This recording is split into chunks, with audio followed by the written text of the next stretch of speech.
Oi, pessoal, tá no ar o Asas Podcast. Eu sou Gabriel Dias. A partir de hoje a gente tem um encontro marcado toda semana para ter boas conversas, histórias, ouvir pessoas, entrevistados que têm o que falar. Claro que eu convido vocês já para se inscrever no nosso canal, para nos seguir nas redes sociais, o @asaspodcast e o @oi Gabriel Dias, que é o meu pessoal. No programa de hoje, a gente vai receber uma mulher que, desde 2020, todo mundo que escuta falar no nome dela tem um sentimento, uma vontade enorme de abraçá-la. É uma mulher forte que sentiu que nenhuma mulher, que nenhuma mãe quer sentir, mas que pegou esse sentimento e transformou em luta, em uma luta enorme para ajudar também outras mulheres. É a dona Mirtes Renata, mãe do menino Miguel. Dona Mirtes, obrigado pela sua presença aqui. Obrigada, Muito Gabriel. obrigado mesmo. Aqui a gente não combina pergunta, mas antes, nos bastidores, eu pedi autorização da dona Mirtes para que eu possa resumir aqui um pouquinho do que aconteceu na vida dela e por que ela está aqui. A dona Mirtes era empregada doméstica. Eu posso falar aqui com essa câmera, que aí a gente olha junto para lá. A dona Mirtes era empregada doméstica em um prédio de luxo na região central do Recife. Durante a pandemia, e ela era mãe do Miguel. Isso. É mãe do Miguel. Sou mãe do Miguel. Durante a pandemia, em função da creche estar fechada, ela precisou levar o Miguel alguns dias para o trabalho. O Miguel tinha 5 anos de idade. No dia 2 de junho, por volta ali da 1 da tarde, Dona Mirtes precisou descer para passear com o cachorro que pertence aos ex-patrões dela e deixou o Miguel com a ex-patroa Sari Corte Real. As imagens de segurança do circuito interno do prédio, do condomínio, mostram o momento em que o Miguel sai do apartamento, entra no elevador. As imagens mostram o elevador de serviço, não é isso? Isso. As imagens também mostram quando Sari Corte Real aparece na porta desse elevador, conversa alguma coisa com o Miguel, mas ela não retira o Miguel ali dentro, pelo contrário, ela sai permitindo que a porta se feche, deixando o Miguel ali sozinho. As imagens mostram também o Miguel subindo até o 9º andar, no elevador, quando as portas se abrem e ele sai. As investigações mostraram que o Miguel andou alguns metros ali por aquele 9º andar do condomínio. Ele, por algum motivo que ninguém sabe, ele acessou uma região que era dos ar-condicionados do condomínio, se debruçou sobre um parapeito que cedeu. O Miguel caiu de uma altura de 35 metros. Ele chegou a ser socorrido pela dona Mirtes, mas virou uma estrelinha, como ela diz, pouco depois de entrar no hospital. A Sari Corte Real chegou a ser presa em flagrante naquele momento por homicídio culposo, que é quando não há a intenção de matar, pagou uma fiança no valor de R$20 mil e foi solta no mesmo dia. Em seguida, ela foi processada pelo crime de abandono de incapaz com resultado morte. O que todos aguardam nesse momento é a conclusão, é a decisão, na verdade, a sentença do juiz. Se condenada, a Sari Corte Real pode ficar até 12 anos presa. Dona Mirtes, passaram-se quase 2 anos desde que tudo aconteceu e nós estamos nisso, às vésperas da sentença ser dita, ser anunciada pelo juiz. Como é que está o coração da senhora hoje? Eu, primeiramente, agradecer pelo convite e estar aqui com você hoje. Eu estou bem ansiosa para essa sentença, pela decisão do juiz. A gente só está de olho nos prazos para poder cobrar dele celeridade com relação à sentença. E eu estou bem ansiosa para que saia essa sentença e também, como posso dizer, muito esperançosa para que haja a condenação dela e a prisão. Uhum. Apesar que eu tenho total consciência de que esse processo não se encerra agora, porque, diante do que for dito pelo juiz, cabe recurso para ambas as partes. Uhum. Mas eu tenho muita fé em Deus que essa condenação e a prisão vai vir. Sabe uma coisa que eu lembro muito? Quando aconteceu, a senhora disse para a imprensa algo que ficou muito, muito marcado. que é o de que o caso Miguel não seria esquecido. E, de fato, não foi. Nunca foi esquecido. Artistas, políticos, entidades de defesa dos direitos humanos repercutiram muito o assunto. Até hoje, a imagem da senhora, o nome da senhora, do Miguel, são muito lembrados nas ruas. E aí eu fico com a impressão de que, ainda que fosse absolutamente legítima a decisão de só buscar justiça, não é mais só isso, né? Não é mais só buscar por justiça. Parece que a senhora está querendo jogar luz nos problemas sociais que circundam a morte do Miguel. O que provocou na senhora a necessidade de transformar esse luto em uma luta? Foi mais pela questão da desigualdade dentro do judiciário, do racismo institucional que tem. Hoje eu sinto na pele isso, com relação ao caso do meu filho, a forma como vem sido tratado o caso, desde o período que ela foi presa, logo no começo que ela foi presa, e ela teve direito à fiança, apesar que isso não foi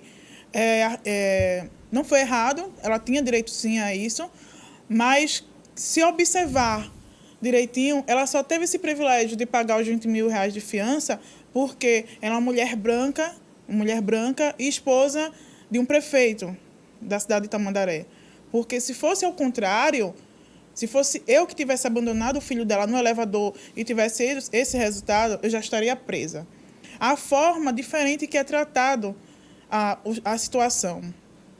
Então, diante daquilo tudo que veio acontecendo, eu disse, não, eu não posso me calar. Uhum.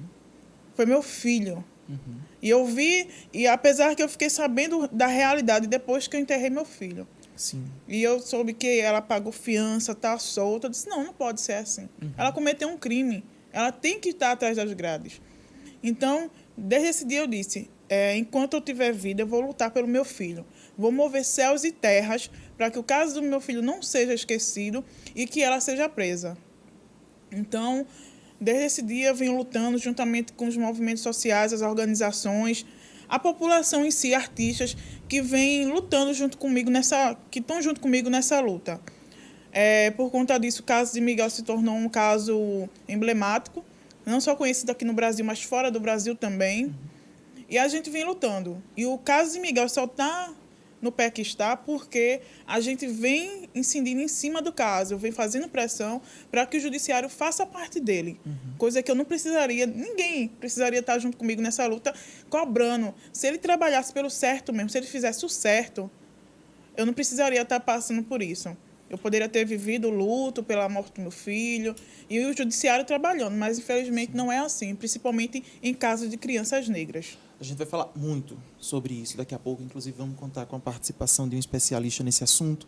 Eu queria conhecer um pouquinho a senhora antes, podemos? Sim. A senhora sempre trabalhou como empregada doméstica, não, né?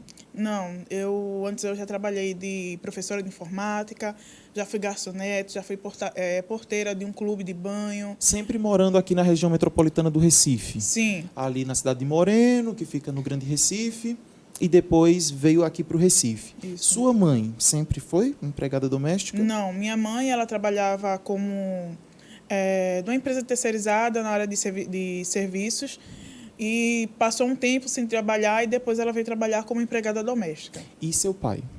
Meu pai era estivador, trabalhava no Porto de Recife. Aí depois ele passou a ser marchante e depois como vigia. Uhum.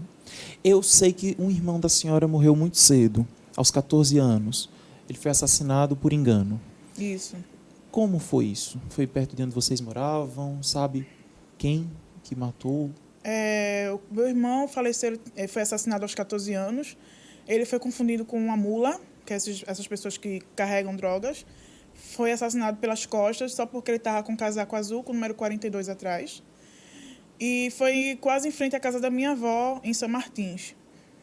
Foi aqui no Recife, Aqui né? no Recife. Foi bem doloroso para a gente. A gente até tentou mexer com o caso na justiça, mas a gente recebeu algumas ameaças e a gente precisou se calar. De que tipo de ameaça? E eliminar toda a família. Então, a gente precisou se calar diante dessa situação. Já vai entrar para 17 anos que eu perdi meu irmão, mas até onde eu saiba, o cara que matou meu irmão já está preso. Ele está respondendo não só pelo crime do meu irmão, mas outros que ele cometeu também. Foi a primeira tragédia da família de vocês. Isso. Era negro como você.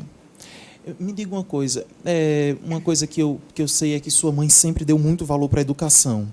Isso. Eu li uma entrevista, inclusive, dela dizendo que chegou a pedir dinheiro emprestado para pagar a sua condução, para ir para a escola.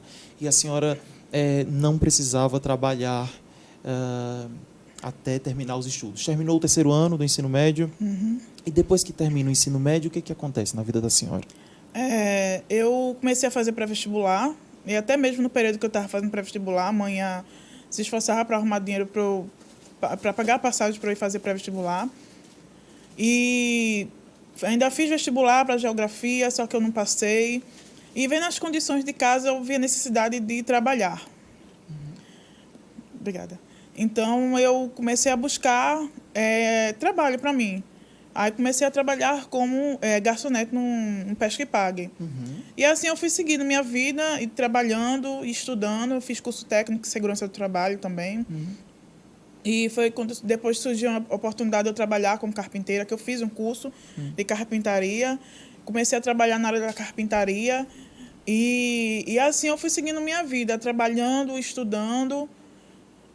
Já sempre busquei empregos em outras áreas, mas infelizmente eu não estou de acordo com os padrões de beleza que a sociedade exige, por ser negra, por ser gorda e por morar longe, que nesse tempo eu morava em Bonança.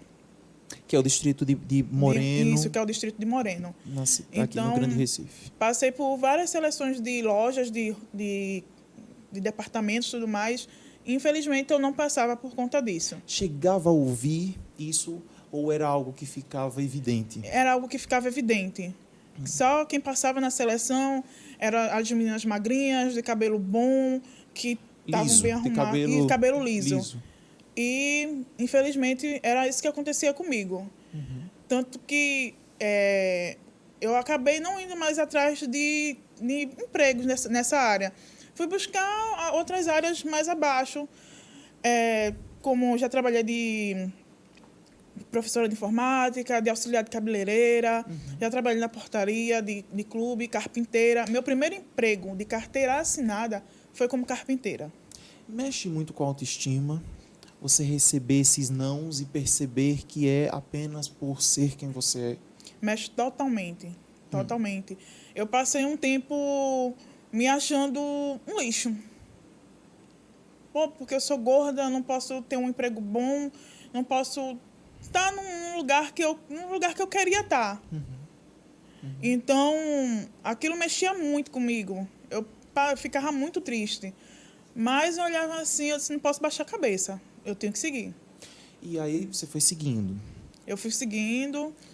Aos trancos e barrancos, foi seguindo. Casou, o Miguelzinho nasceu, e aí depois a senhora precisou voltar a trabalhar. Por que a senhora vai... Depois que o Miguel nasce, é que a senhora começa a trabalhar como empregada doméstica, não é isso? Isso, bem depois de que Miguel fez 1 ano e 2 meses. Porque eu, mesmo com meu filho, eu trabalhava como porteira de um clube, só aos finais de semana. Mas eu disse para mim mesmo, depois que meu filho completar 1 ano, é que eu vou em busca de um emprego mesmo. Então, eu passei por esse período, porque o período antes de 1 ano é um período de muitas descobertas, de muitas coisas na vida de uma criança. E eu precisava estar junto com meu filho, para acompanhar todo o desenvolvimento dele no primeiro ano. Então, depois que ele completou 1 ano, eu fui em busca de emprego, mas não estava conseguindo. Foi quando surgiu a primeira oportunidade de eu fazer faxina. Então, eu ia uma vez na semana. Alguém comentou com a senhora, estavam precisando de alguém para alguém ali fazer a faxina da casa de alguém? Isso, minha mãe já trabalhava na casa como empregada doméstica. E ela me indicou para fazer a faxina do Já era apartamento. a casa da Sari? Isso, já era a casa de Sari. Eu comecei fazendo faxina lá, depois Sari me indicou para uma amiga dela para fazer faxina também. Eu fazia faxina 2 vezes na semana.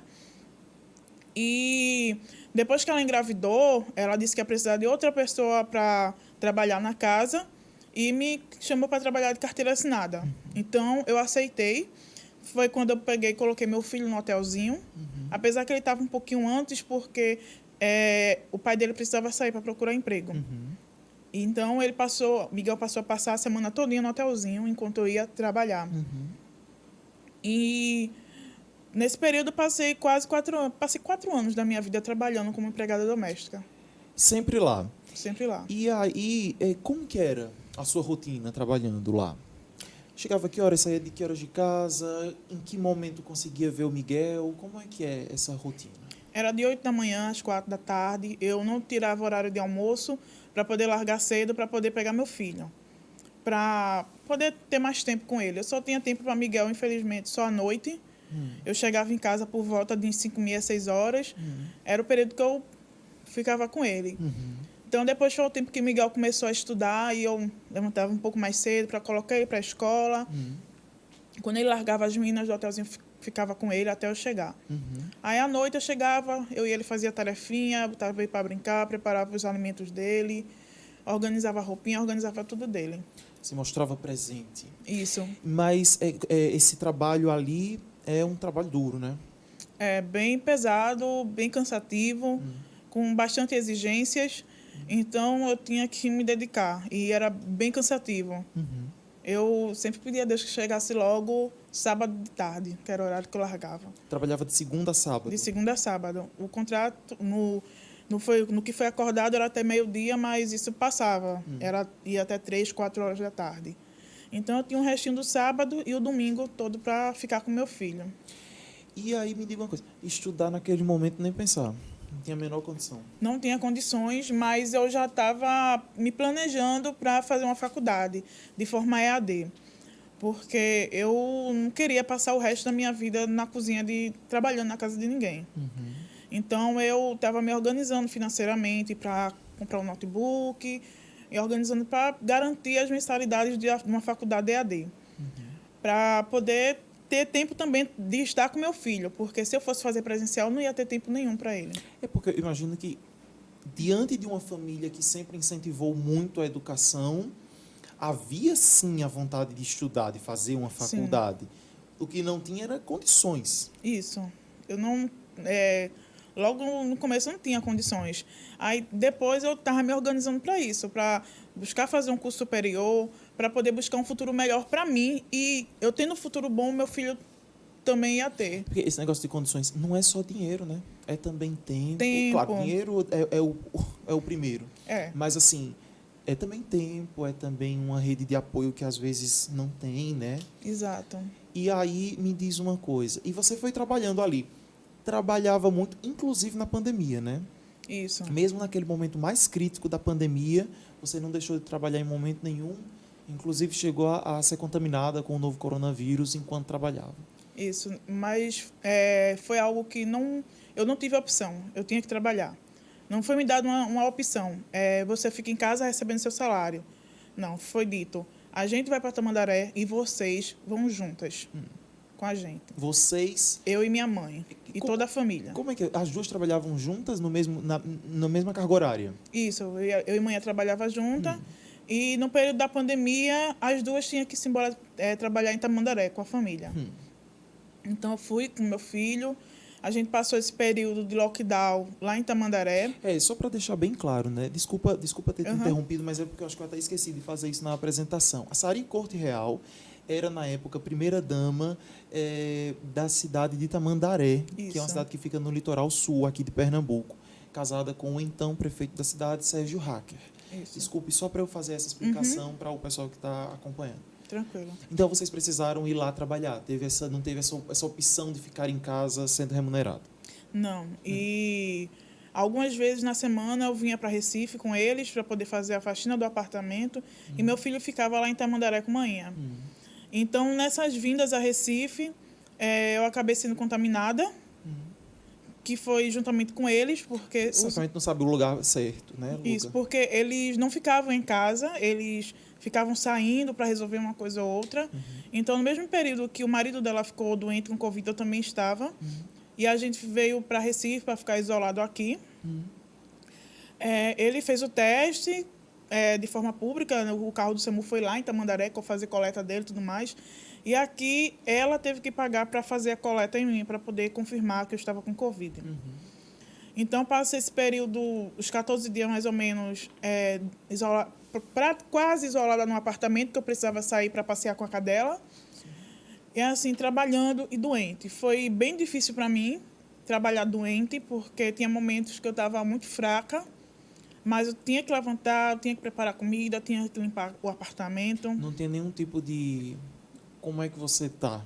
Uma preocupação? Não tinha aquela preocupação, não, Mirtes. Hoje você não trabalha, fica aí, tenta descansar. Não. Só tinha dito, ó, faz o que podem. Uhum. E eu tinha que fazer alguma coisa. Não podia Sim. ficar o tempo todo deitada, porque meu corpo naquele tempo só pedia cama. Porque era muita Sim. dor no corpo, Eu tive febre. Covid também. Foi horrível. Eu sei como é. E fora a sensação de que, assim, eu vou morrer. Uhum. Eu perdi pessoas próximas a mim, Sim. familiares, amigos. Sim. Então, o psicológico, a questão psicológica me afetou muito também. Uhum. E mesmo doente, eu tinha que sair do apartamento para levar a cadela para fazer as necessidades. Teve até confusão no prédio, porque os moradores sabiam que eu e ele estavam doentes. E estavam transitando ali. Isso, estavam transitando no elevador. E isso foi motivo de reclamações no prédio. Mas, mesmo assim, eles não se abalaram com isso e eu continuava fazendo as funções. Sensibilidade nenhuma. Não é isso? Isso. Me diga uma coisa, com relação ao Miguel, naquele momento, em alguns momentos, porque eu sei que ele precisou ficar indo para o trabalho, porque a creche fechou. Uhum. Tem alguns momentos, durante a pandemia, que quando vocês voltaram a ficar aqui no Recife, porque teve isso, né? Vocês voltaram a ficar aqui no Recife. Não, Vocês foram passar um tempo em Tamandaré e depois vocês voltam para ficar no Recife. Não, a gente ficou em Tamandaré. O tempo todo. O tempo Naquele todo. momento que aconteceu a queda do Miguel, era um momento de estar aqui. Quando aconteceu o momento da queda, eu voltei 3 dias antes, Sim. que foi para arrumar o apartamento dela lá, e depois eu fui na minha casa arrumar. E na segunda-feira, minha mãe veio para Recife com o meu filho e com a mãe de Sari, porque ela ia viajar. Então não ia ficar ninguém lá na casa, em Tamandaré. Entendi. Então, manhã e meu filho veio na segunda-feira, de tarde. Certo. Quando eu larguei, a gente foi para casa. Quando foi na terça-feira, minha mãe precisava ir no posto para buscar a receita de remédio, que ela toma remédio de pressão, Sim. e resolver a questão do salário dela. Sim.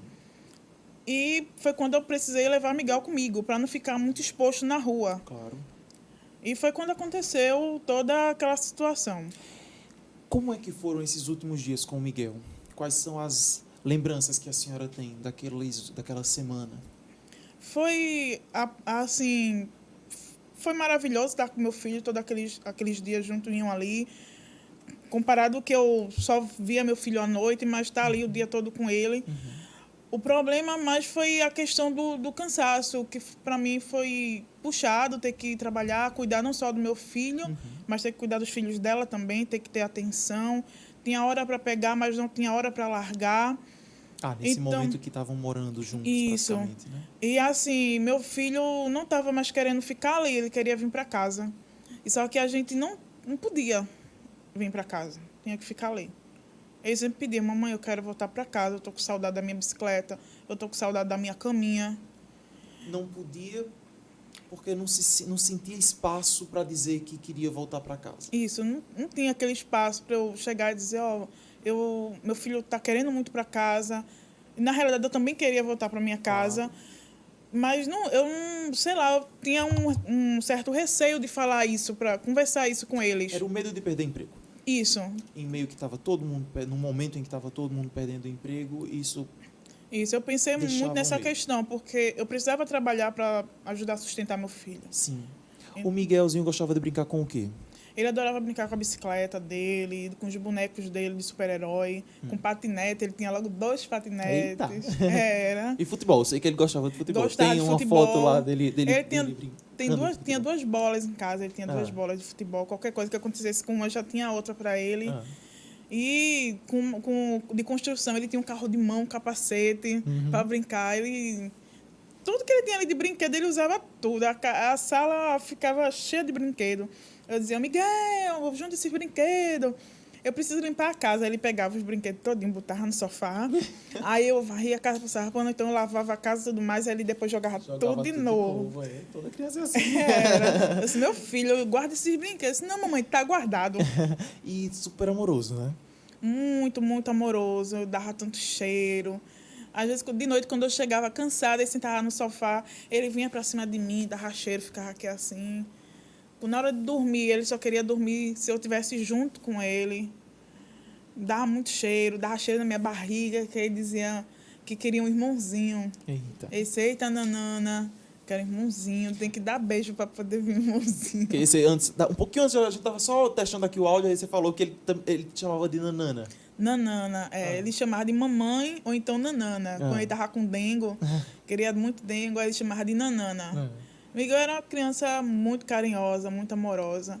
E com um sorriso lindo. Isso, aquele sorrisão lindo, Aquelas encantador, fotos meu Deus são do lindas. céu. O sorriso do meu filho era tudo. Meu filho era todo lindo, meu filho era lindo demais. Muito lindo, muito amoroso. É o meu amor. É o meu amor. Meu neguinho é meu amor. Infelizmente está longe e perto ao mesmo tempo, porque ele está aqui dentro do meu coração. Mas ele continua sendo o amor da minha vida. A gente vai até onde puder, viu? Por favor. Deixa eu te perguntar uma coisa. Beba uma aguinha. Deixa eu te perguntar uma coisa. Além, claro, desse evidente abandono, o que mais que te decepcionou com relação aos seus antigos patrões, nesse contexto todo? Não só o evidente, o que deixou, né, o que aconteceu, de deixar ali o menino dentro do elevador. Mas depois, você esperava algo? Porque a impressão que eu tenho, quando você fala, nas entrevistas que você já deu, que você guardava um certo carinho por eles. Eu acho que teve alguma entrevista que você chegou a chamar o Sérgio de Serginho, inclusive, né? Logo no início, ali, naquele primeiro momento. Isso te doeu muito, né? Porque foi uma quebra de expectativa danada. Não só com o que aconteceu de deixar o menino, mas o depois também. O que te decepcionou mais? Tudo. Tudo me decepcionou, porque... Principalmente naquele momento que eu deixei Miguel com ela. Porque eu confiava. De olhos fechados neles.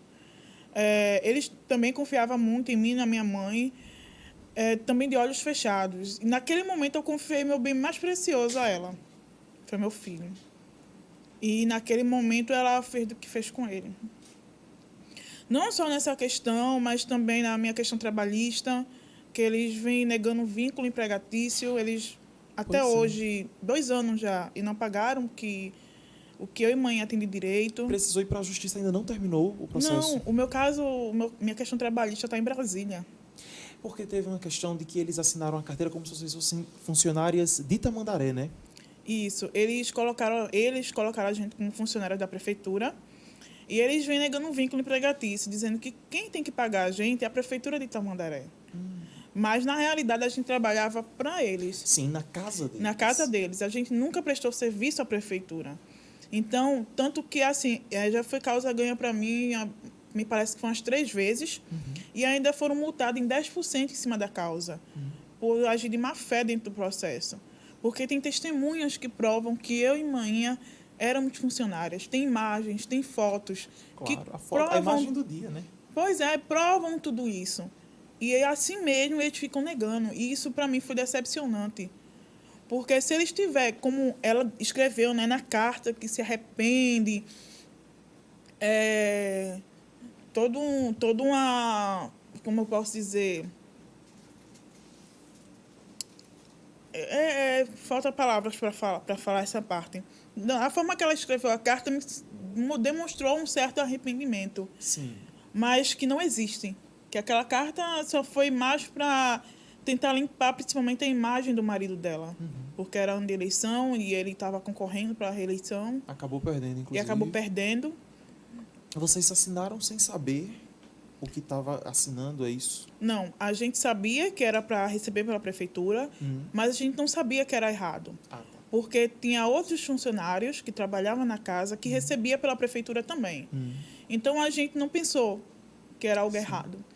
E a gente estava recebendo, tranquilo.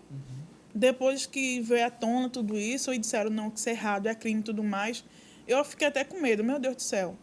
Eu pensei até que eu ia ser presa por isso, mas não. Disseram que a gente não tem a culpa de nada, e sim eles, porque eles sabem o crime que eles estavam cometendo. E tanto que ele devolveu aos cofres públicos o valor do salário que eles pagavam a gente. E aí foi aquilo ali.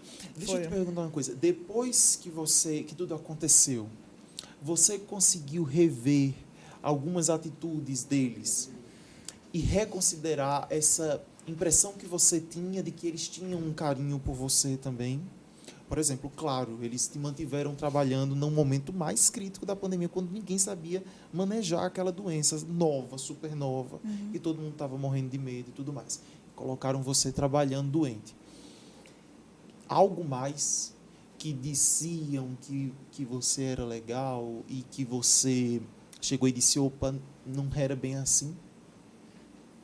não, Ali no dia a dia deles, do trabalho? não via nada demais com as atitudes deles ali. Só o que me deixou um pouco triste foi essa questão de não poder cumprir o isolamento em casa, de me proteger Sim. do vírus, né? E ao ponto de eu me contaminar e não poder ir para minha casa me cuidar. Sim. É muito grave isso. Me deixou um pouco decepcionada, Claro. deles não abrirem mão dos meus serviços no momento que eu estava doente. Claro. E o que me deixou mais decepcionada ainda diante de tudo isso é já no andamento do processo, eles usar do momento que meu filho estava tendo acompanhamento psicológico contra meu filho. Isso durante alguma audiência, eles Isso. trouxeram a psicóloga, foi isso? Eu li alguma coisa nesse sentido. No momento da audiência, eles trouxeram um psicólogo, Dr. Carol Costa Júnior. Ele chegou lá dizendo que era médico do meu filho, que fazia o acompanhamento dele, e eu disse que não. Apesar que não era meu momento de fala ali, mas eu disse à minha advogada, ele nunca foi médico do meu filho, ele nunca fez acompanhamento de Miguel. Aí isso foi questionado lá. Em um momento ele disse que fazia acompanhamento, depois mudou, dizendo que fez uma triagem. Aí depois ele titubeou com relação a uma pergunta do promotor, dizendo como o senhor vem falar dessa criança se o senhor atendia várias outras crianças. O senhor se lembra especificamente de Miguel, do comportamento de Miguel? O promotor perguntando para ele. Isso. Então, naquele momento, ele titubeou muito, ele ficou sem jeito ali. E a senhora achou inadequado ele estar ali falando. Isso. E, além do mais, o promotor perguntou como é que o senhor vem depor contra uma criança sem autorização da mãe. Porque ele precisava de uma autorização minha, se ele realmente fosse o psicólogo de Miguel. Então, ele desconversou, ele Mas ficou... o que tem de fato nisso? Ele em algum momento atendeu o Miguel? Não. Nunca? Nunca atendeu meu filho, nunca fez triagem, nunca fez nada. Eu tenho provas disso, de que ele nunca atendeu meu filho. E ele foi arrolado pela defesa? Pela defesa. Arrolado. Ele foi chamado pela defesa do caso para depor em favor, não necessariamente em favor, na justiça não é bem assim, mas ele foi convidado pela defesa para falar. Só que no momento da audiência ele não sabia nem o que estava fazendo ali. Ele chegou a um ponto de dizer, eu não sei o que eu estou fazendo aqui, eu não sei o que é para fazer aqui. Então, teve momentos que ele ficou totalmente sem noção ali, sabe? E ficava nítido que ele estava mentindo.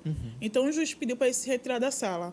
E a defesa dela disse que tinha como provar que Carol era médica de Miguel, que Carol fazia acompanhamento de Miguel. Mas nunca provou nada. Nunca provou nada. Dona Mirtz, quando tudo aconteceu, depois que tudo aconteceu, a senhora pediu demissão, não voltou a trabalhar, né, como funcionária de lá nem de lugar nenhum, assim, de casa, né, como empregada doméstica. E foi fazer o direito, foi estudar a faculdade de Direito. Por que a senhora escolheu esse curso?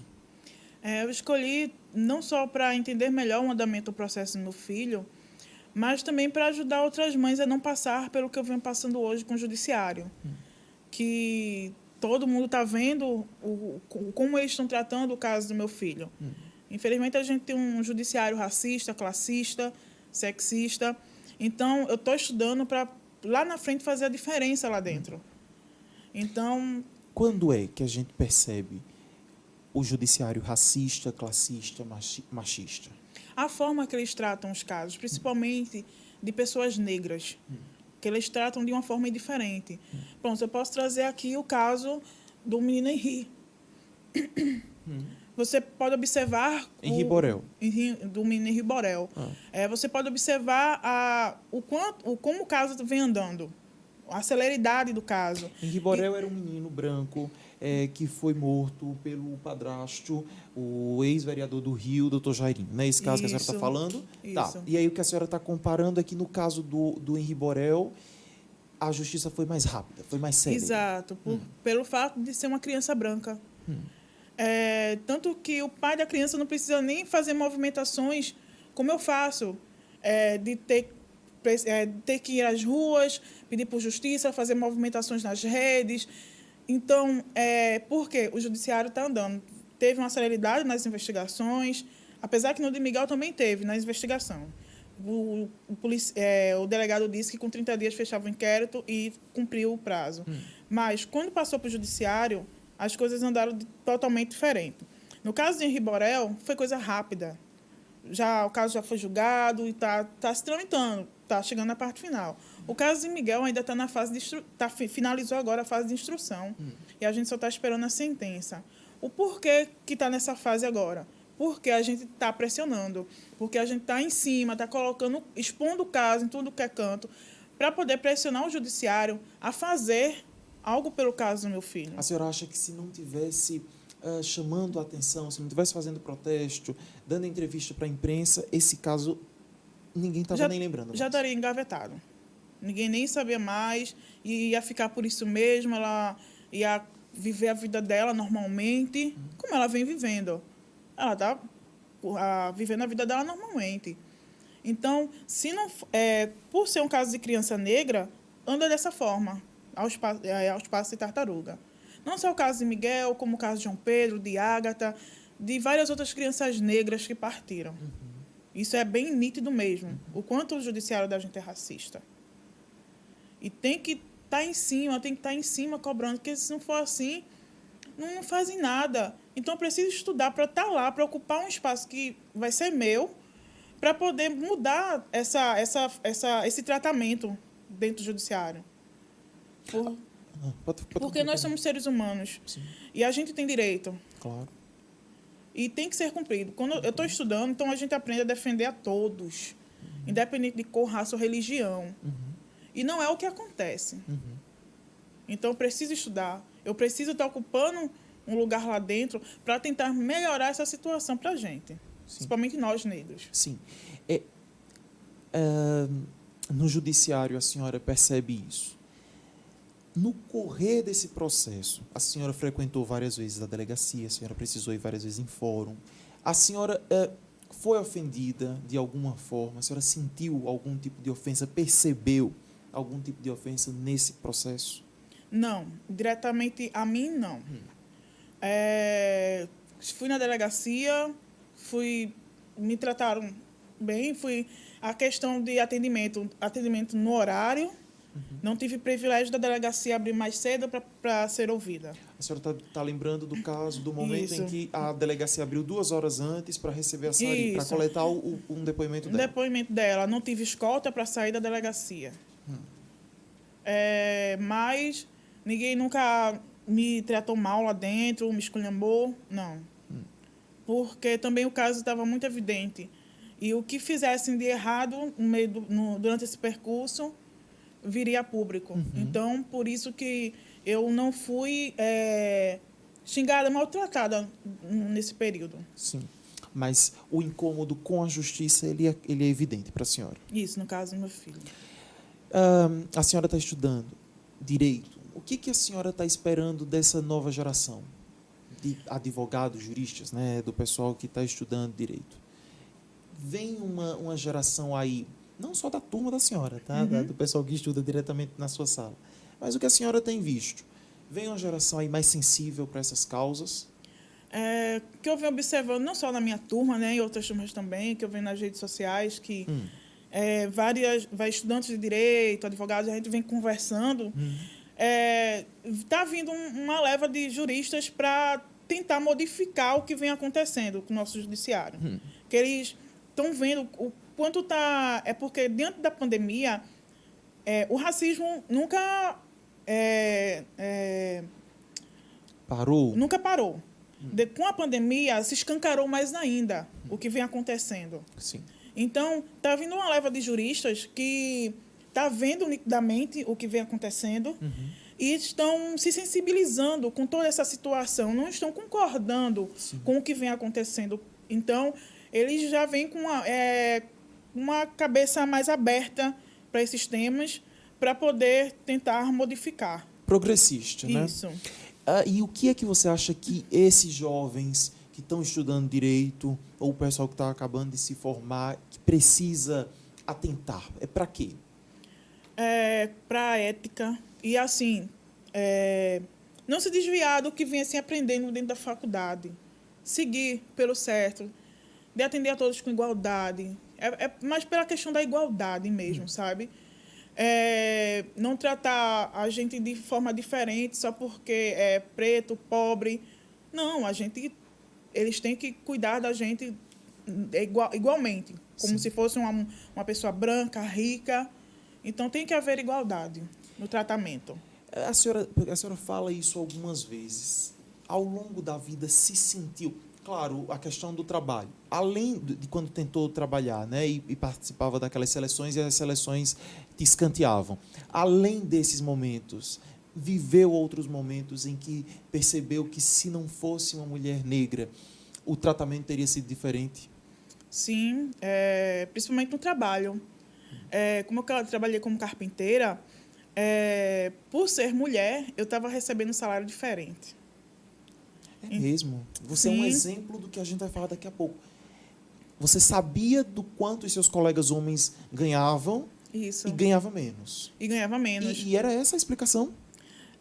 Quando eu fui cobrar a minha produção, porque era o salário da carteira, mais produção. Então, assim, por semana a gente tinha que montar tantas lajes. A gente recebia um dinheiro a mais por isso. E eu não estava recebendo. Então, eu fui falar com o pessoal da coordenação da engenharia, perguntar por que eu não estou recebendo produção. Os meninos recebem ou não. Não, é porque a questão do trabalho, você não está pegando peso, isso, aquilo, outro. Eu disse, quem disse que eu não estou? Eu estou fazendo a mesma coisa. Da mesma forma que os meninos estão se esforçando, eu também estou. Eu estou trabalhando igual. Então, eu mereço receber igual. Claro. Então, foi diante dessa conversa bem certa, bem sincera mesmo, assim, bem firme mesmo, que eu falei com eles, que eu comecei a receber igual. Mas também não durei muito no emprego, por isso. Te demitiram? Fui demitida por cobrar o que é meu de direito. E, assim, não era eu só que passava por isso, mas as outras meninas que trabalhavam lá também, que algumas eram pedreiras e ajudantes, passavam por isso também. Por eu cobrar o que era meu de direito, eu fui uma das primeiras a voar da obra. E elas não cobraram, elas permaneceram. Depois eu fui em busca de outras obras, passei por preconceito quando fui procurar emprego em outras obras. Por ser mulher? Por ser mulher. Quando eu cheguei na porta de uma obra para perguntar se tinha vaga na carpintaria, o porteiro perguntou, é para seu marido? Eu disse, não, é para mim. Aí ele, para você? Eu disse, sim, para mim, eu sou carpinteira. Aí ele disse, tá, porque mulher, quando vem para a porta de obra, vem atrás de macho. Eu disse, não, eu não vim atrás de macho. Eu vim atrás de um emprego. Aí, só que aquilo ali mexeu, sabe, comigo. Eu fiquei muito chateada. Eu disse, beleza, tudo bem, obrigada. Peguei, dei as costas e fui embora. Foi muito, muito forte escutar aquilo ali, sabe? Só por ser mulher, eu não posso ir em busca do emprego como carpinteira. Ô, Mirtes, imagina num momento de trabalhar num lugar daquele, o que as mulheres que eventualmente conseguissem um emprego escutariam, né? Pois é, escuta, né? Porque eu também escutei. Escutei muitas piadinhas, mas eu sempre me impus, me deu respeito e me impus diante de certas piadas. Chegou ao ponto de eu quase agredir um ajudante por soltar piada para mim, porque eu estava trabalhando. Então, é uma área, é algo bem difícil trabalhar no lugar que a maioria que trabalha ali são homens. E numa Tem homens que sociedade respeitam. machista como a Isso. nossa, né? Tem homens que respeitam e tem homens que não. Pensasse em entrar para a política, foi procurada por algum partido político? Já fui procurada, mas eu não tenho pretensão nenhuma em sair em nenhuma área política. Eu tenho muito o que resolver da minha vida com relação ao caso do meu filho, minha faculdade. Essas são minhas prioridades. Então, já fui procurada, mas não tenho pretensão política nenhuma agora. Ô Mirtes, quando você entrou, você está com um cabelo lindo. Ah, obrigada. Você está com um cabelo lindo e eu notei ele assim que você entrou. Porque eu lembro que quando tudo aconteceu, você deu várias entrevistas, você alisava o cabelo, não é isso? A gente sabe que a mulher negra, quando o assumir o cabelo crespo, ele é um símbolo fortíssimo. Em se tratando de mulher preta, o que mudou na sua vida a partir da morte do Miguel? Mudou muita coisa na minha vida. Hoje eu sou uma mulher mais crítica diante de tudo que eu vejo. Na realidade, eu sempre quis fazer transição, mas assim, era mais por uma questão de facilidade no meu cabelo. Era mais fácil eu pegar, alisar, amarrar e sair para os cantos. E o pessoal diz, não, cabelo negro, cabelo afro é símbolo de resistência. Também, mas a resistência da gente está aqui. Então, muitas coisas mudou em mim. Não só minha visão crítica com relação às coisas. Mirtes se tornou uma mulher mais crítica, mais séria. Mirtes era uma mulher muito gaiata.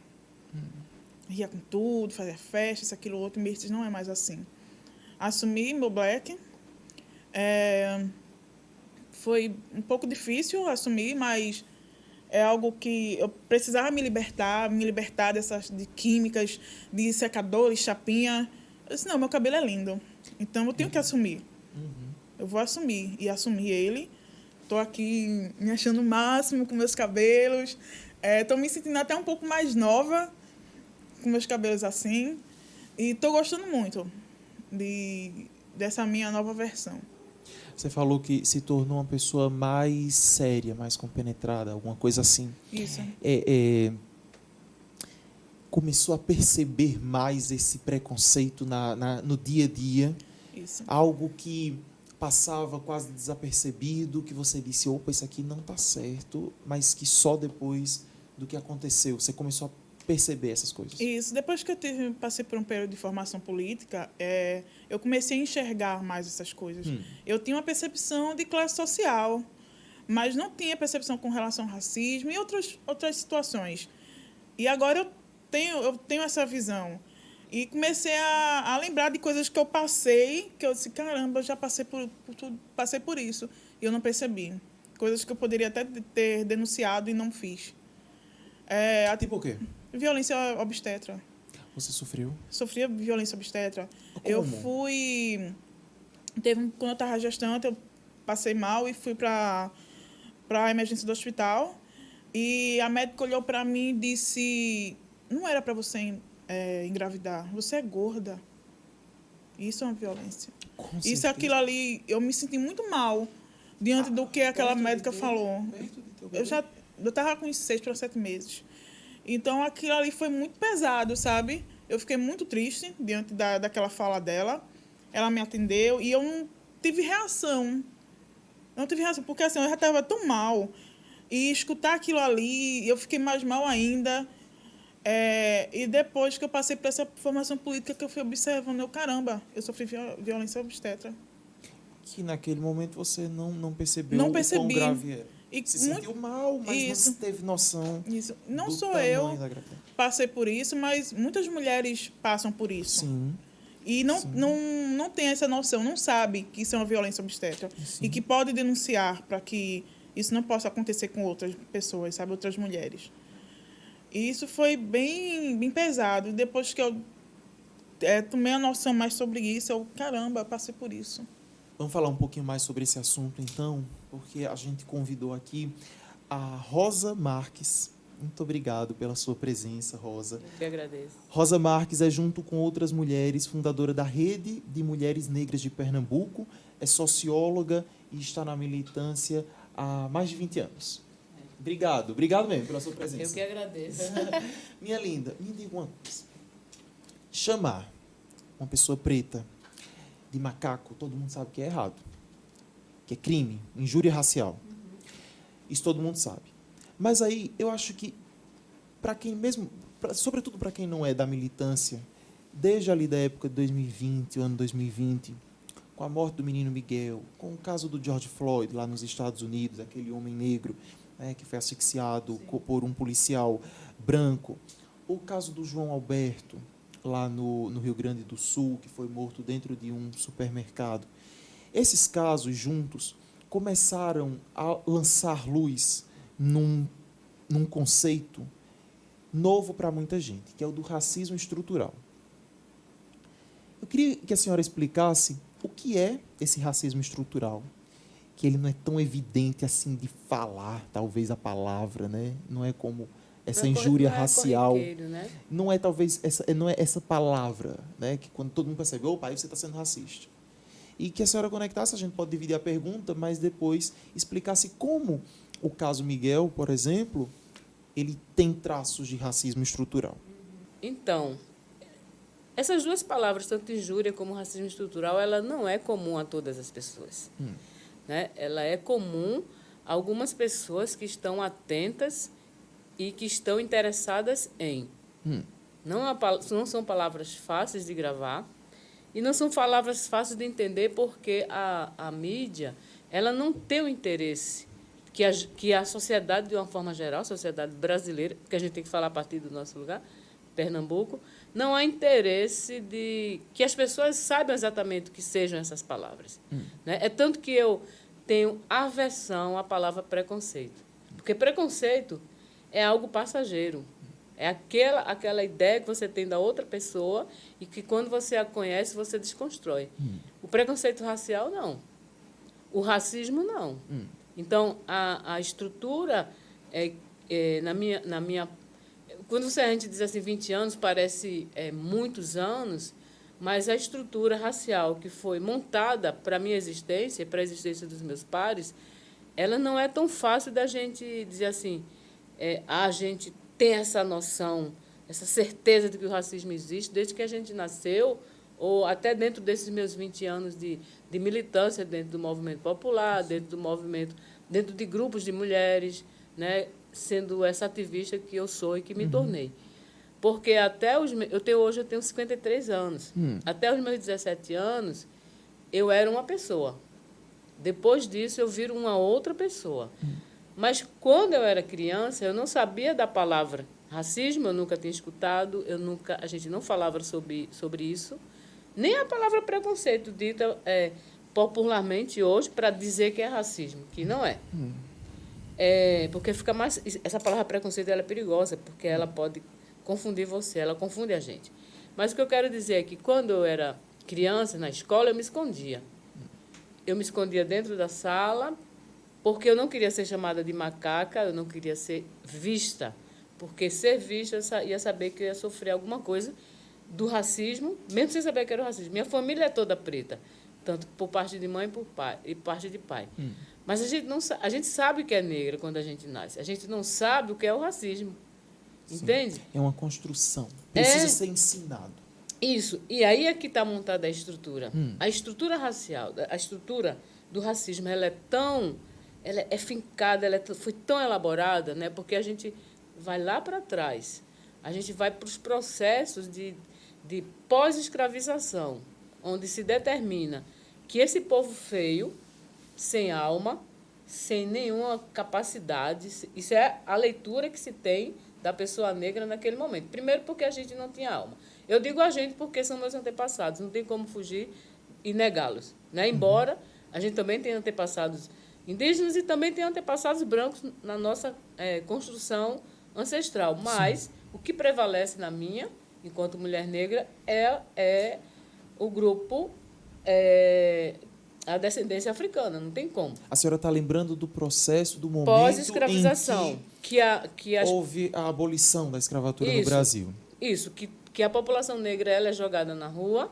E aí foi pensado... Aí onde é que vem a estrutura? Veja, foi pensado da seguinte forma. Essas pessoas, elas não têm nada dessas coisas. Ela não é inteligente, ela não tem alma, ela é suja, ela é feia, ela tem um cheiro peculiar. Esse povo, ele está sujando, que ainda não era nem constituído um país chamado Brasil. Sim. Né? Então, esse povo é jogado na rua com a falsa liberdade. Porque não teve qualquer tipo de estrutura mesmo Não tinha- para receber. não tinha. Foi simplesmente, vai-te embora, agora você é Vai, livre. vai. Mas aí vai fazer o quê? Pois é. Aí o que é que se pensa? Ora, a gente dispensou essa mão de obra barata, porque não tinha pagamento, né? Mão de obra pesada mesmo. Então, vamos chamar os imigrantes para povoar esse país. Aí as pessoas, com todo respeito aos imigrantes que vieram para esse país, com todo respeito mesmo, mas a gente não pode comparar a vida da população negra com a população dos imigrantes, porque os imigrantes, todo mundo quer falar dos imigrantes como foram pessoas que sofreram muito. Não estou dizendo que não sofreram, mas se você fazer um comparativo para quem já estava aqui, quem é que estava sofrendo? Sem educação, sem saúde, sem moradia, porque os imigrantes que aqui vieram, eles tiveram já os territórios para plantar. Territórios que já eram dos indígenas, territórios que já eram da população negra, que foi negada. Sim. Então, só para Claro, concluir fica à esse vontade. raciocínio, essa estrutura já pensada, né, da invisibilidade do outro, invisibilidade desse, isso já você vai traçando algo bem elaborado. Para mim, isso é elaborado. Isso é uma mente perversa que pensou para. E depois vem as teorias do embranquecimento, que, meu Deus, quando eu lembro que eu estudava na escola, branco com negro dá isso, negro com índio dá isso, dá mameluco, dá caboclo, não sei o quê. Isso era um experimento. Era um experimento de mistura de raça, mas com a intenção de eliminar a raça negra. Sim. Isso era uma teoria. Teoria é estrutura. É algo que está pensado para estruturar algo, para mudar algo. Então, vamos ver se misturando acaba com esse povo aí. Não deu certo. Aí vamos para a teoria que é um pouco a teoria do branqueamento, né? Vamos para a teoria da mestiçagem, que é o pior experimento que está presente até hoje no nosso imaginário social, que é todos somos mestiços. Aí vem Gilberto Freire, o conterrâneo aqui pernambucano, dizendo que essa mestiçagem ela é importante, que, por exemplo, a escravidão, as palavras que eles utilizam, a escravidão, no Brasil é mais branda porque esses negros estavam dentro da Casa Grande Senzala. E o que é essas negras e negros dentro da Casa Grande Senzala? Principalmente as mulheres negras. Estupro, violência. Vamos só colocar aqui de forma temporal. Sim, Negros chegam no Brasil e sofrem tudo o que sabemos que sofreram. sim. Vem a abolição e eles são Vai pra largados nas ruas, sem indenização dos trabalhos, sem qualquer tipo de Nada. política pública que dissesse assim, vamos te dar equidade. Um descarte humano. Sim. Essa é a palavra, um descarte humano. E isso funda o que nós temos hoje como sociedade, no sentido de disparidade mesmo, porque os negros eles vão para os morros, Sim. e aí vão ficando ali, ano após ano, governo após governo, década após década. Os negros, eles, claro, vão se conhecendo, o homem e a mulher vão tendo mais filhos e as gerações vão surgindo e vão ficando ali. Que problemas a gente consegue perceber na sociedade de hoje que são causadas por essa questão histórica, que aí eu acho que essa é a questão do racismo estrutural. Porque aí, voltando para essa pergunta, racismo, a injúria racial, quando uma pessoa chama de macaca ou alguma coisa nesse sentido, todo mundo, opa, isso não pode, isso é errado. Quem fala, fala sabendo que é errado. Mas esse racismo estrutural, que está de uma forma que não é dita necessariamente, às vezes é vista, né? Como é que a gente percebe isso na sociedade hoje? Para mim, o racismo estrutural é algo que foi pensado negando a existência de corpos outros. E quem são esses outros corpos? Somos nós. Os pretos. Mas aí ele se vê, ele é visto de que forma Porque, hoje na sociedade? veja, Assim, a gente... Claro, tudo isso que a gente está conversando, que está permeando, é vindo do racismo estrutural. Mas a senhora consegue citar, por exemplo, que impactos tem esse racismo estrutural na sociedade? Me citou dois. Me citou a justiça, sim, a morosidade para os nossos corpos. Sim. É estrutura. Isso é uma estrutura. É. A violência obstetra é uma estrutura porque é o sistema de saúde dizendo que a mulher negra ela é forte, ela não precisa da peridural da mesma proporção que uma mulher branca e ela pode ser xingada, ela pode ser maltratada. Isso é uma estrutura do racismo. O racismo não é algo que nega a minha raça. Essa estrutura é isso. É essa ideia de raça superior ou inferior dentro de uma instituição e que ela vai determinar se você vai para frente ou se você vai para trás. Se você vai estudar, se você vai ter oportunidades iguais e se você vai sofrer ou não sofrer, vai ser lento ou não vai ser lento. A justiça, a saúde, o sistema do Estado, quando ele não pensa em políticas públicas direcionadas para a população negra, isso é uma forma de estruturar uma desigualdade, de contribuir para a estruturação da desigualdade. Então, você que nasceu nesse lugar, você vai permanecer ali. É uma forma de você dizer, aqui, se você não se adequar aqui, você não é uma pessoa benquista. Não faz parte. Isso. E aí, na escola, eu gosto muito de trazer um exemplo da escola. Lembra que eu falei que eu me escondia? Porque assim, a escola nunca me reconheceu como um ser existente diante da minha pessoa. Criança com uma cor que diferencia das outras. E olha que eu estava em escola pública, eu não estava em escolas privadas, era escola pública, onde tinha outras garotos e garotas negras. Mas o que acontece? Como é que a gente começa a internalizar essa negação da nossa identidade? Ora, se eu não sou abraçada, se eu não sou reconhecida, se eu não sou elogiada, eu não quero me parecer com isso que você diz que é negro, né? Então, a criança negra, ela sempre vai querer ser uma criança branca. Ela só vai querer boneca branca, ela só vai querer ter cabelo liso. Porque às vezes nem tem também, né? Hã? Às vezes nem tem a boneca. Sim, mas mesmo no imaginário dela, porque necessariamente você não precisa ter fisicamente, você tem no seu imaginário. Quantas crianças não botou uma toalha na cabeça e não balançou os cabelos como se estiver na frente de Xuxa, né? Com o grupo de Xuxa, por exemplo. Isso é o imaginário. Você pode não ter a boneca, mas você tem o seu imaginário. E criança tem um imaginário perfeito. Ela vai criar várias viagens na cabeça dela. Então, ela começa a ser negada na escola. Então, isso ela vai se afastando da sua identidade racial. Então, eu não quero namorar um menino negro. Porque se disseram que eu sou feia, porque o que diz para o outro está dizendo para mim, porque eu pareço com a outra pessoa. Então, se eu sou negra e eu escuto você dizer que negro é feio, que negro é sujo, que negro é incompetente, que negro é preguiçoso, que todo negro é suspeito, e eu me vejo no espelho e sou que é dessa cor, eu não quero ser igual àquela pessoa. Mas fizeram a gente acreditar, sim. Por isso que eu digo que os mecanismos eles são diversos. Né? Pode ser na fala, pode ser no silêncio, pode ser na escrita, na negação. Só agora, no início do século XXI, que a gente veio conseguir transformar a literatura e os espaços educacionais com materiais que pudessem nos ver, porque a gente sempre era visto como Saci Pererê. Só aparecia o Saci Pererê. Zumbi sempre aparecia como algo não positivando. Nunca positivaram a nossa história.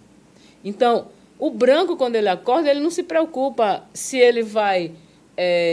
como é que se diz? Se ele vai incomodar o outro no elevador, se ele vai incomodar o outro na rua, se ele vai assustar a pessoa na rua. O branco, quando ele acorda, ele não pensa. Mesmo sendo o branco pobre, ele não está preocupado com isso que a gente vive preocupado cotidianamente quando o nosso filho, nosso primo, nosso sobrinho, nosso vizinho vai para a rua. Tem uma tirinha, meu Deus, agora eu não vou lembrar quem é o autor, mas que era assim, são duas crianças andando de bicicleta E aí alguém aparece, e é um negro e um branco. E aí, não sei se vocês já viram essa. E aí, acho que é um policial, alguém que aparece assim, mas cadê a nota fiscal dessa bicicleta?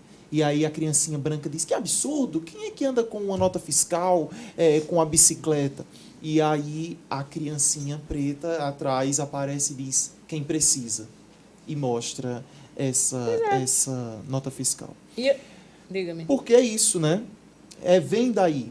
E eu quero dar um pulo para mim, em relação ao mercado de trabalho, por exemplo, quando na fala dela ela diz o local, o espaço que ela trabalhou, que foi vários espaços de negação, e a negação é porque ela é mulher, é porque ela é gorda, é porque ela é negra.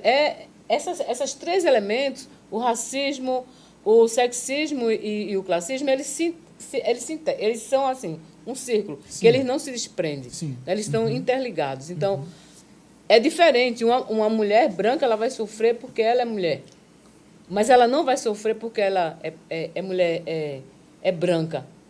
Tem elementos aí que ela não vai sofrer. Então, no mercado de trabalho, nós ainda recebemos menos do que um homem negro, menos do que um homem branco, uma mulher branca, recebe em relação ao homem branco. Então, há uma escala de desigualdade perversa.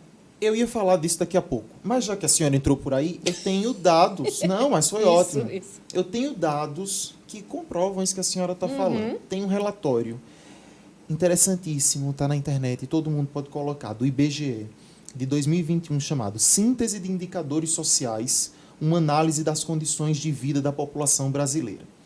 Olha, os dados, eles comprovam perfeitamente o que a senhora está dizendo. Eles dizem o seguinte, que em 2020, as taxas de desocupação foram de 15,9% entre os pretos ou pardos e 11,1% contra os brancos, dos brancos. E aí você vai dizer, não, mas isso é porque tem a questão de classe social, né?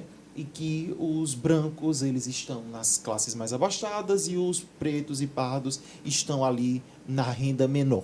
Só que esse próprio relatório do IBGE faz uma observação que é muito interessante. Abre aspas, diz esse relatório do IBGE, 2021.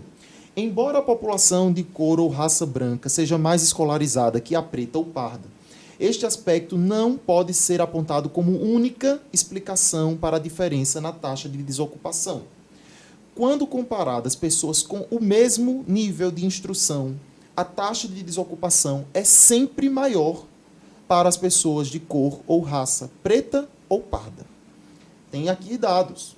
No grupo com superior completo, por exemplo, o pessoal que termina a faculdade, a taxa de desocupação entre brancos é de 5,8%. Guarda esse número, 5,8%.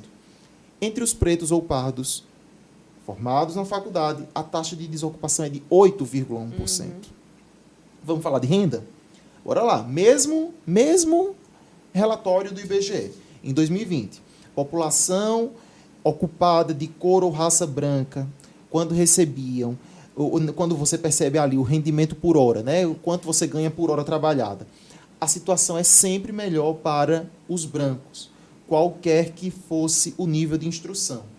No caso do pessoal com superior completo, faculdade, terminou a faculdade, brancos ganhavam R$ 33,80 por hora trabalhada. Negros ou pardos, R$ 23,40. É uma diferença de 44%. Só para terminar, estou falando demais de número, eu quero ouvir vocês, mas é porque eu acho que casa perfeitamente isso que a senhora está dizendo. A situação é, inclusive, pior para os negros, mesmo no grupo com menor formação. Pessoal que é sem instrução ou fundamental incompleto. Ensino fundamental incompleto. Hora trabalhada. Brancos ganham R$ 9,20. Pretos ou pardos, R$ 7,00. Hora trabalhada. O pessoal ali sem instrução ou fundamental incompleto. Então, isso está muito evidente aqui. Não é Gabriel que está dizendo, não é Rosa, não é Miss. É o Instituto Brasileiro de Geografia e Estatística. No governo Bolsonaro. Frise-se. Isso é evidente. Não é uma questão só de raça. Aliás, de classe social. É questão de raça também. Mas o que acontece? A gente está falando de mecanismos, por exemplo, Lá atrás, quando não existia o telefone celular, né? A televisão com acesso para todo mundo, a internet. Tem algo que as escolas faziam, por exemplo, a Rainha do Milho. A Rainha do Milho nunca foi uma pessoa negra. Nunca. A Rainha do Milho é sempre uma pessoa branca, né? Porque o milho, embora ele seja amarelo, né? Nós não somos... A gente no Brasil não tem raça amarela. Então, necessariamente, não precisava ser uma pessoa branca ser a Rainha do Milho, né? Porque a ideia da Rainha do Milho era de integrar e não separar. Isso se os professores entendessem o que era integrar, fazer integração entre as crianças, os adolescentes, né? Isso é um elemento que a gente nunca pensou. A outra é que a gente vai passando o tempo e vai criando algo que é assim, que é fantástico para a gente aprender a se negar, que é os meios de comunicação. Se você na televisão, você não se vê. Se nos comerciais você não se vê. Na novela, nos outdoor, nas propagandas. Se você não se vê, você não existe. O que existe é o outro. E o outro não é parecido com você. Então, eu vou fazer por onde eu vou me parecer com essa pessoa. Qual é o por onde? Eu me negar. Então, eu vou alisar meu cabelo. Porque para balançar, para eu parecer com... Tem crianças que passam água sanitária no corpo para ficar branco. Vocês não sabem da... Quando eu escuto isso de depoimentos de mulheres, de mães, que disseram assim, eu já passei água sanitária no meu corpo para ficar branco. Você não sabe o grau de violência que o outro faz com os nossos corpos. E aí, quando você falou... Eu lembro de uma pergunta que você falou em relação à autoestima de Miss. Sim. Né? Uhum. Antes da senhora entrar um pouquinho, eu estava acompanhando ali. Isso é um problema que nos acompanha a vida inteira. A gente está sempre numa lida perversa com a gente mesmo. Assim, quando a gente entende que a gente é negra, que a gente passou por tudo isso, que a gente não tem os direitos garantidos porque a gente é preta, e porque a gente é mulher, e porque a gente é pobre, aí é um sofrimento interno que ele fica... Quando a gente aprende, a gente se fortalece. Mas, de vez em quando, a gente desce. Porque a gente duvida de nós mesmas. A gente sempre está duvidando, porque a gente aprendeu a duvidar de nós mesmos, porque a gente nunca foi elogiada. A gente nunca... Ninguém disse assim... Você sempre vê as pessoas... Observa um parque, não precisa ser graduado, não, para observar, não. Observa a televisão, observa um parque, observa as ruas, quem é abordado pela polícia, que é o Estado, na sua forma mais perversa, institucionalizando o racismo. Postos de comando também, né? Não é? Não tem.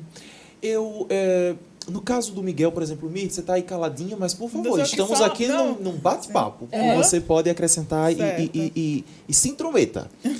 Mas é o seguinte, no caso do Miguel, por exemplo, eu noto, e parece uma flagrante situação assim, de um desacompanhamento, de parece que aquela vida não tem valor, de um descuido, né? E não estou dizendo, porque é isso, eu acho que não necessariamente a gente nunca vai poder acessar a mente do outro. Sim. Mas não necessariamente aquela mulher pensou naquele momento, vou deixar aí porque é negro. Não é isso. Não é isso. É assim, de forma consciente, não. Sim. Né? Mas isso está no inconsciente da pessoa racista. Porque, veja, Mises relatou o processo dela em pandemia. Isso é puro racismo, gente.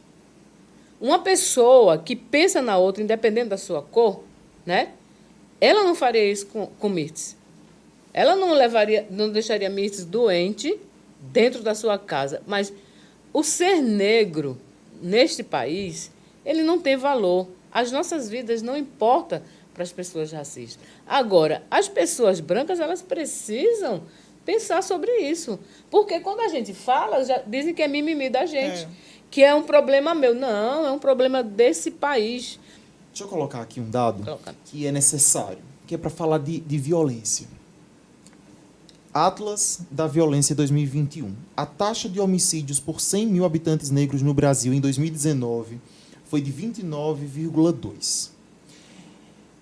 Enquanto a soma dos amarelos, brancos e indígenas, ou seja, não negros, foi 11,2. Os negros representam 77% das vítimas de assassinato do país em 2019. A chance de uma pessoa negra ser assassinada no Brasil é 2,6 vezes superior àquela de uma pessoa não negra.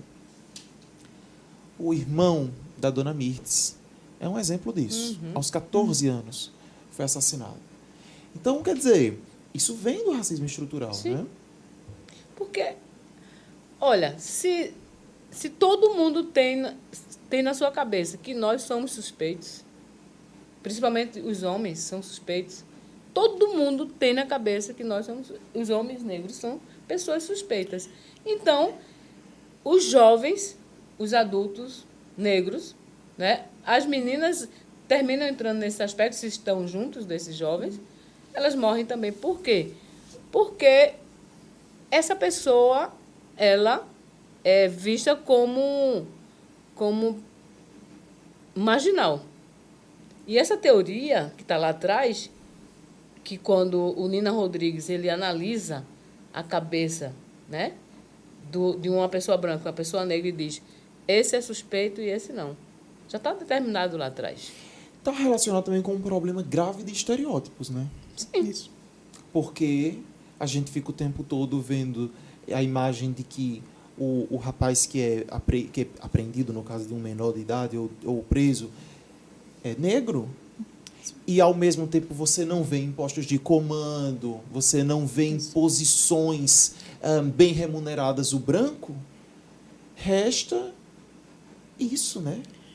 Você só observa na rua, é uma abordagem da polícia. Diferenciada, São homens né? Bem diferenciada. Bem diferenciada. Da periferia para a Zona Sul.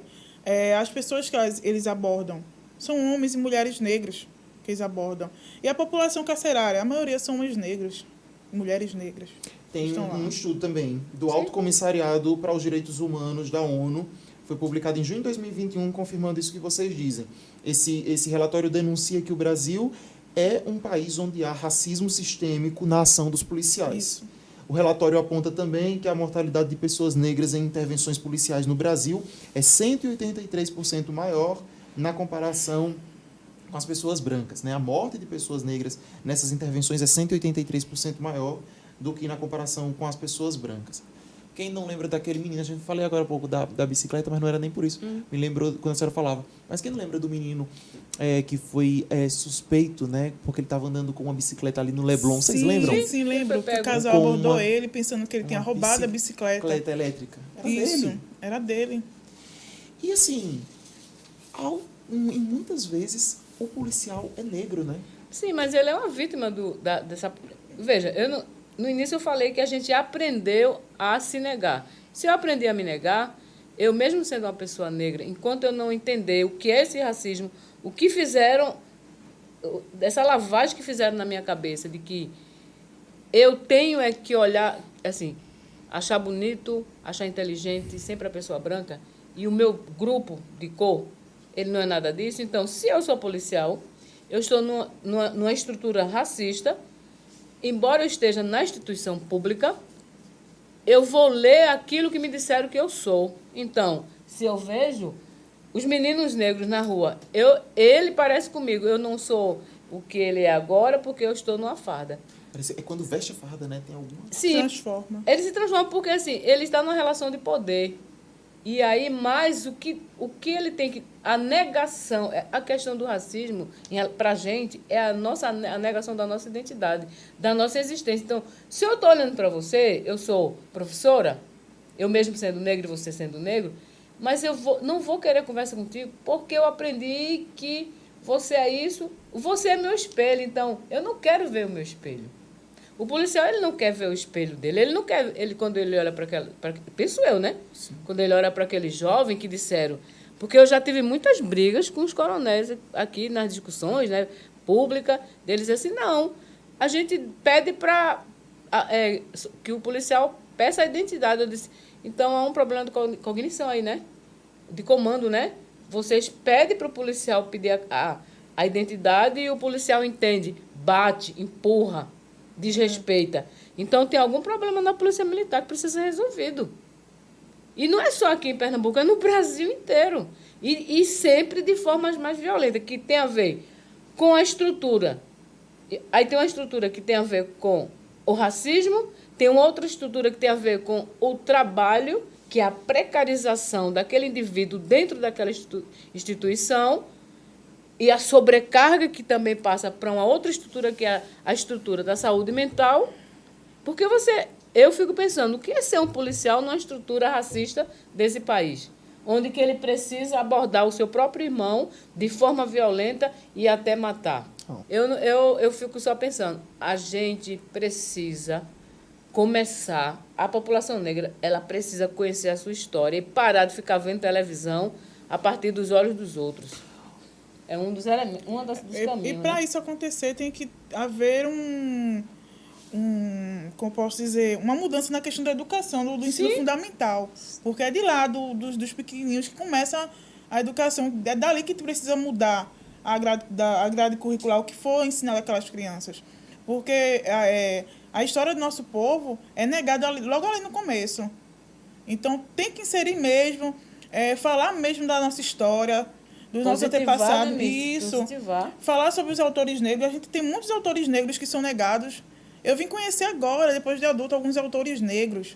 Quando criança e adolescente, eu não conheci, não. Não era falado na escola, não. Ô, Mirtes, mas como empregada doméstica, não tem acesso a esses debates, né? Não, a gente não tem praticamente acesso a nada, a informação nenhuma. Porque a gente fica o tempo todinho ali, trabalhando, não tem acesso à informação. Muito mal pega no celular para ver uma notícia. Porque, geralmente, quarto de empregado não tem nem TV. Tempo de deslocamento, de casa para o trabalho. Não tem. Chega em casa, ainda vai ter que cuidar do filho, arrumar a casa. Isso.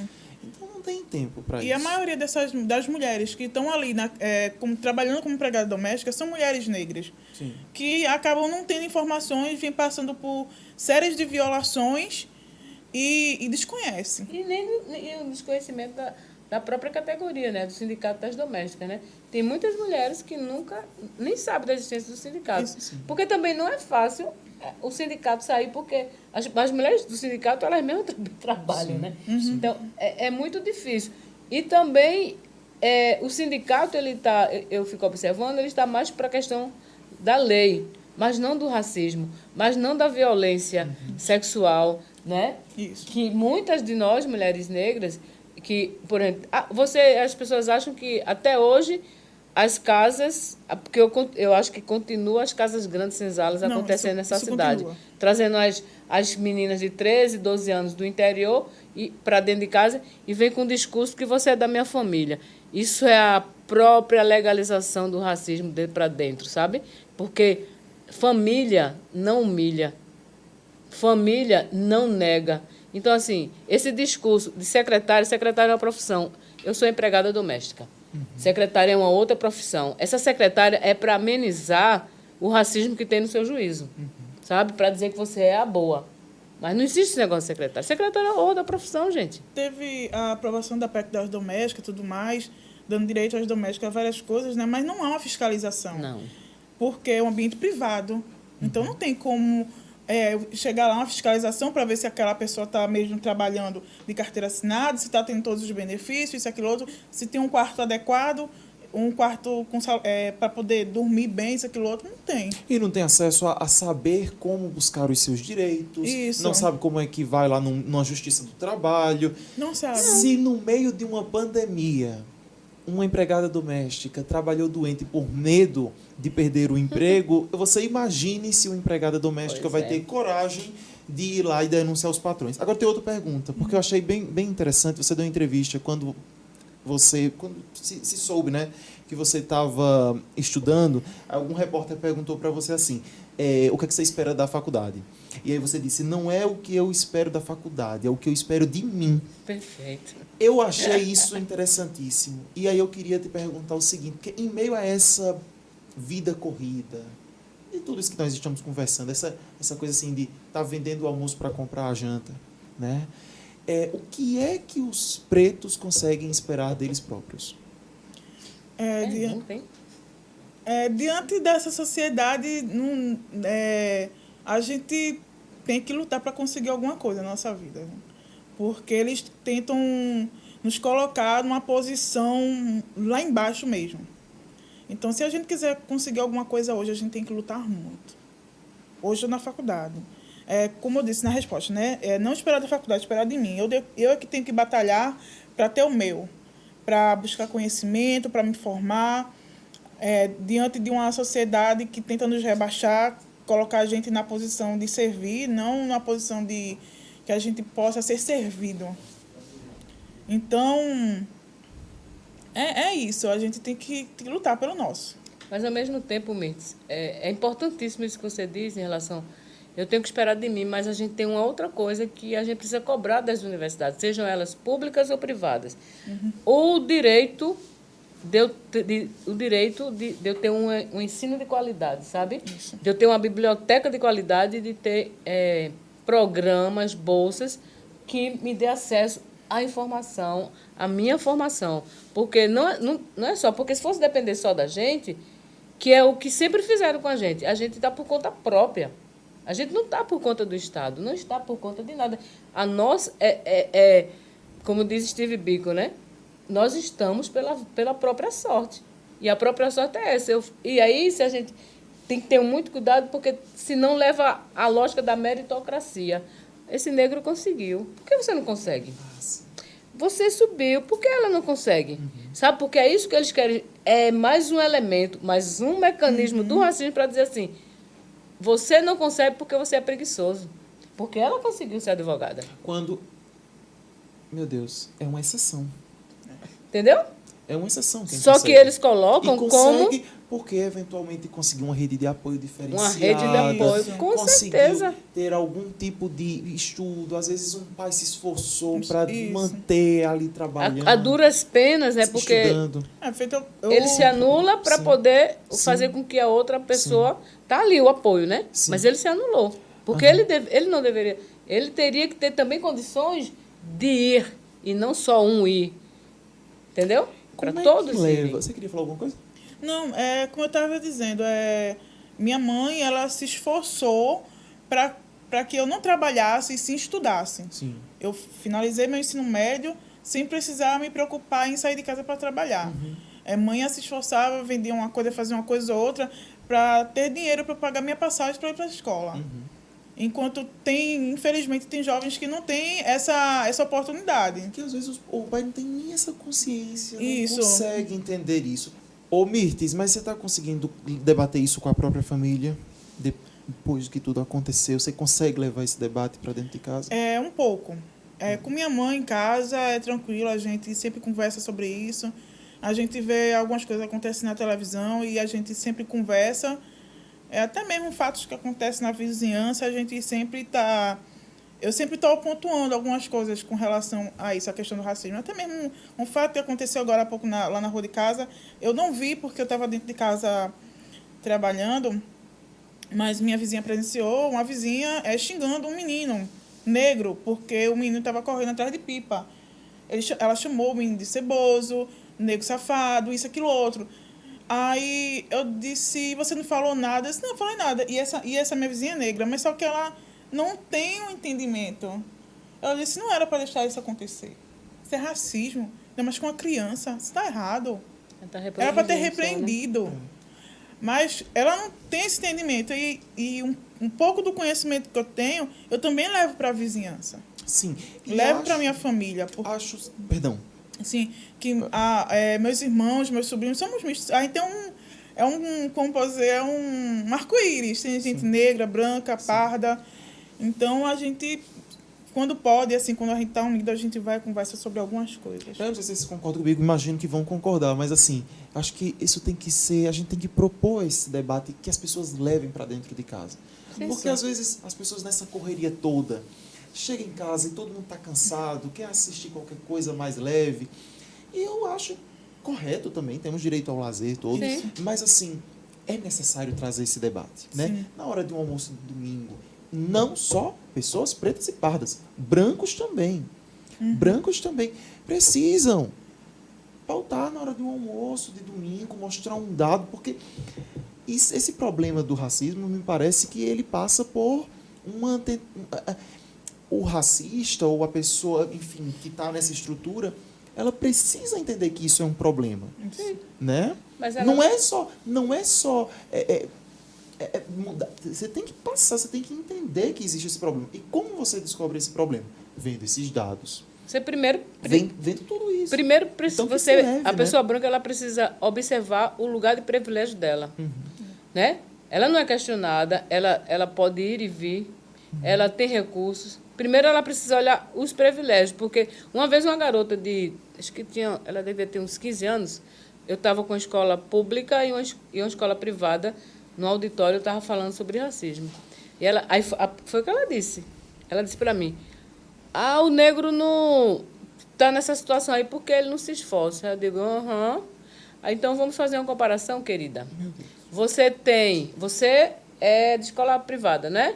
Você aprendeu inglês, você é levada para a escola de carro, você em francês, você já foi nos Estados Unidos, na Disney, não sei aonde.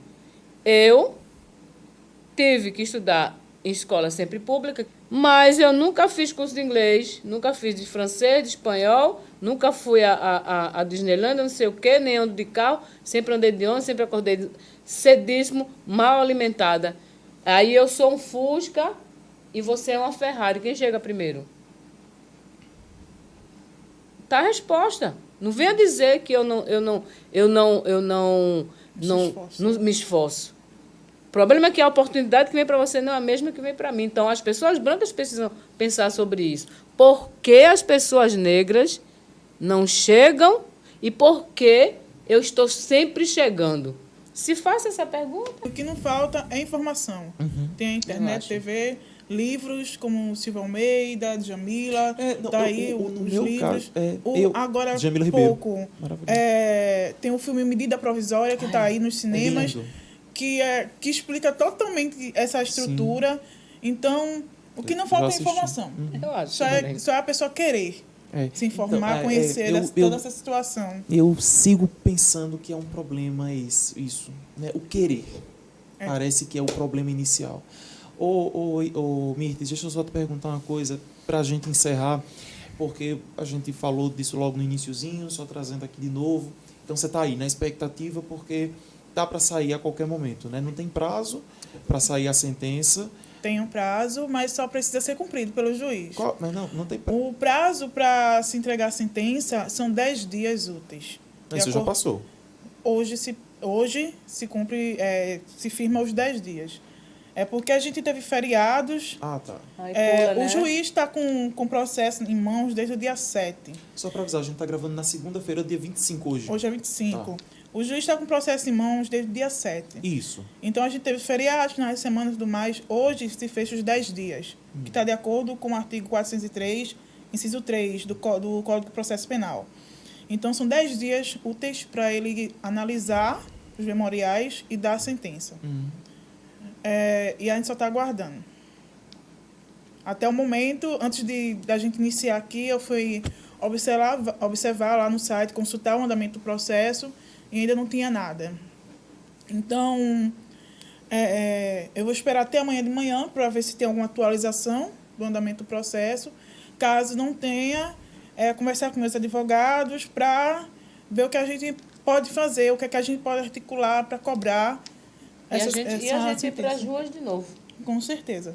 Porque, infelizmente, é essa a situação. Tem que ficar em cima, tem que ficar cobrando, tem que estar se expondo na rua, em redes sociais, para poder cobrar algo que eu não precisaria estar fazendo. Pois é. E respondendo, então, o que você se colocou ali, né, que o que não importa não é o que você espera, não é da faculdade, mas é o que você espera de você mesmo. O que é que você está esperando de você mesmo agora, 2022, para o seu futuro? 2022, para mim, é um ano que está sendo de bastante mudanças, não só na faculdade, a questão do formato que eu estou, mas profissional também, organizando minha vida profissional. E é porque eu não posso falar agora algumas coisas que estão para acontecer, mas vem mudanças para mim de 2022. Que bom. Só garanto que não é na área política, que eu não estou candidata a nada, não tenho pretensão. Você pensa em ter outro filho? É um futuro mais distante. No momento, meu foco é resolver o caso do meu filho, concluir minha faculdade, passar no AB e poder ajudar outras pessoas. Mas na frente eu penso nessa questão de ter outro filho. Eu só tenho a te agradecer por essa entrevista. Muito obrigado mesmo. Eu que te agradeço pelo convite da gente estar aqui conversando e que muitas pessoas possam acessar esse podcast e possam se informar, que esse é um momento de informação para essas pessoas. É verdade. Ano decisivo, né, para todo mundo. Exatamente, ano decisivo. Obrigado, Rosa, minha linda, muito obrigado. Muito obrigado mesmo, Nós viu? que agradecemos. As portas estão sempre abertas para vocês. Muito obrigado. Muito Obrigada obrigado também, mesmo. gente. E eu agradeço a você que acompanhou a gente até aqui. Reforçando as redes sociais, estamos no Asas Podcast, @Asas Podcast, o meu @Oi Gabriel Dias. Quer falar sua rede social? Sim, minha rede social é @mirtesrenata, tanto no Instagram quanto no Facebook. Rede de Mulheres Negras PE. Muita gente pode acessar lá e Porque receber lá você muita informação. vai ter muitas informações. Pessoal, muito obrigado. Até a próxima.